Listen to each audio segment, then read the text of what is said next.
Blood Sea anime review. Oh my god. After finishing the anime, just oh my god. The anime reached its scariest peak, especially in the last episode. That just freaked me out, I would say. It's only 12 episodes long, but the amount of people that have died through the series, seriously, you can get a sea made out of blood from them.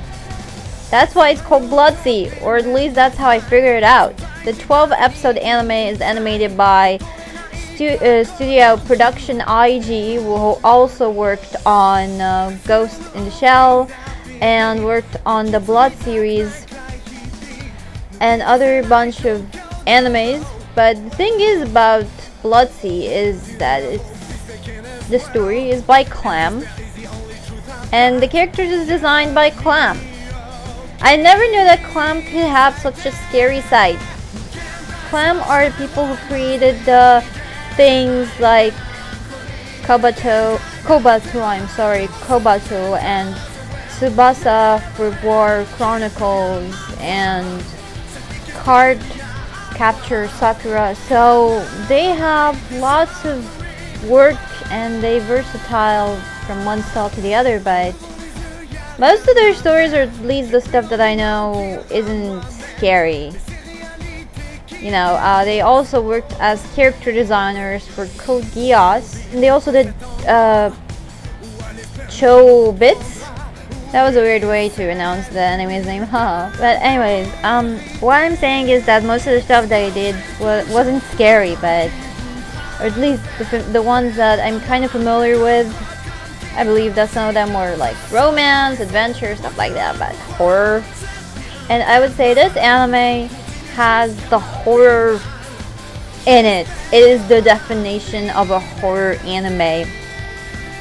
The story starts with Saya, who in the very first episode, she just goes to school, comes back from school, ordinary life.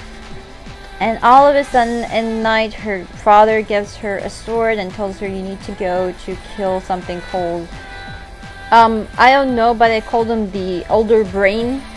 It's just a demon, and the first monster she killed was something like a statue, and I would say I was impressed by the fighting. I really liked how she fought him off, and just the animation in general, and I also liked how her eyes all of a sudden turned red.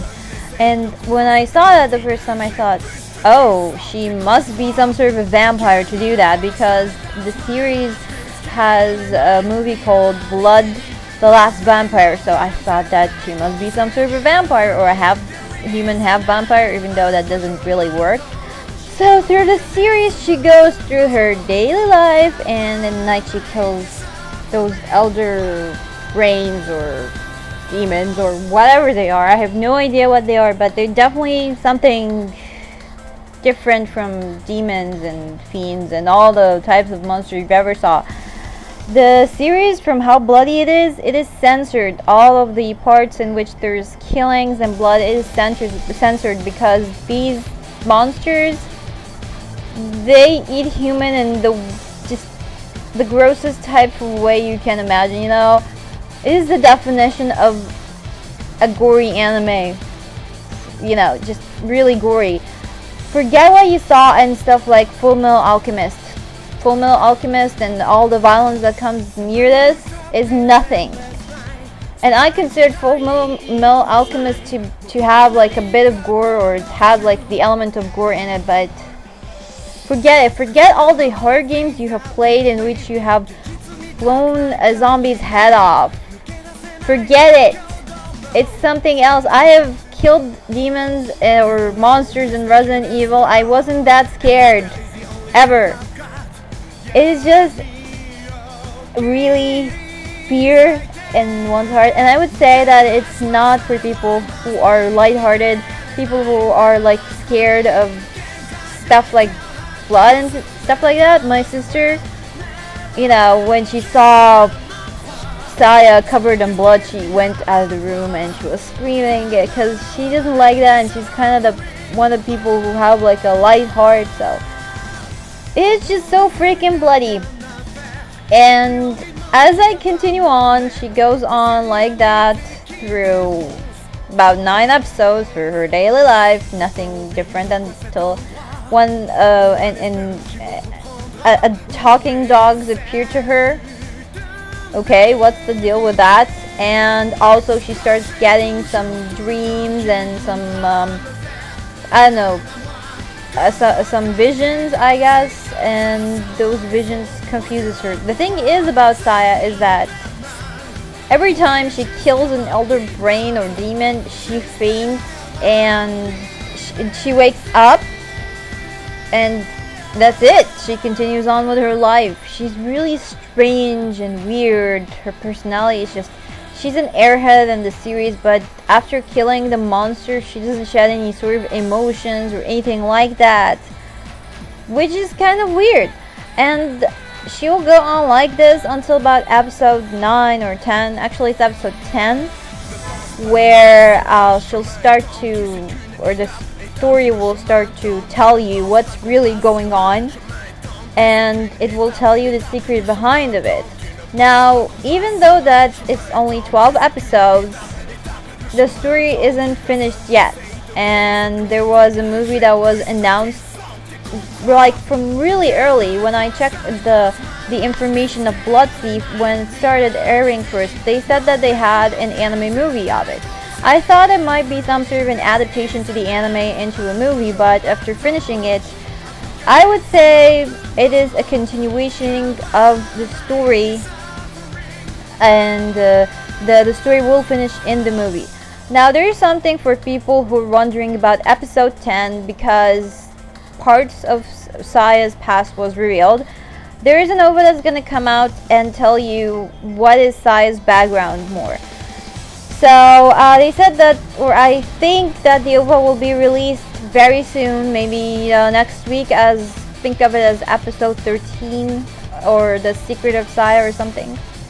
But I would say, you know, I quite enjoyed this anime in a scary way, even though at points I was wondering whenever she's going to stop acting like a high school student and maybe we can enter some sort of a story in there, but she's not.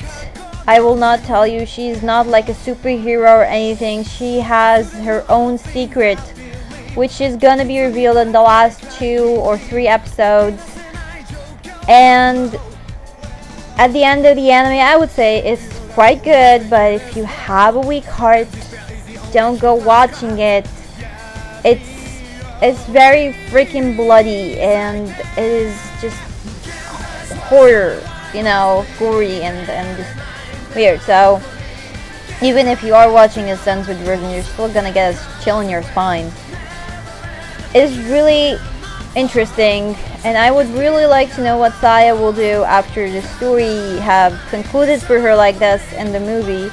But the movie is coming in summer 2012, so I'm gonna have to wait a couple of months for that, but hopefully the OVA will reveal a bit about SaMBa's secrets. Hopefully it'll be released on Neko Neko Dauga, the English site. And we will get some awesome background story like on SaMBa. But yeah, it's an anime that's worth checking out if you like horror and mystery. But at points it might feel a little bit boring because SaMBa goes on through her daily life for about 2/3 of the series. And through the series she'll get some flashbacks and stuff, and she thinks of it as dreams and stuff, and it'll be all kind of, in the end, you'll understand why, you know, the series was like that when her mystery kind of unfolds. The surprise is that SaMBa is voiced by Nana Mizuki, who is well known for doing, get ready for the surprise, Hinata from Naruto. I'm serious. She is the voice actor of Hinata from the Naruto series. She also did Utao from Shigukara, and she also is doing Tina, the broadcaster in Toriko. So she's well known for doing feminine roles, but now she comes to do this scary role, surprisingly. I told you it's a weird mix.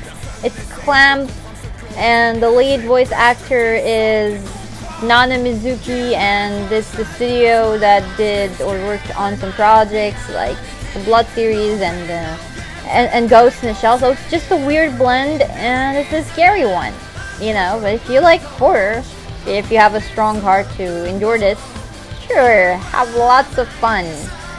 And that's it. That brings my review to an end. And I'll see you in another video. So take care and still safe. I'm still kind of scared from the last episode, so that's why I kind of sound a little weird. I'm gonna cool my head off by watching some Utao no Prince SaMBa, or maybe some K-On! Or some Kimi ni Todoke, anything that has some sort of comedy in it, because, well, I still have a chill in my spine. So yeah, that's it. I'll see you in another video. So yeah, bye guys, take care, see you later.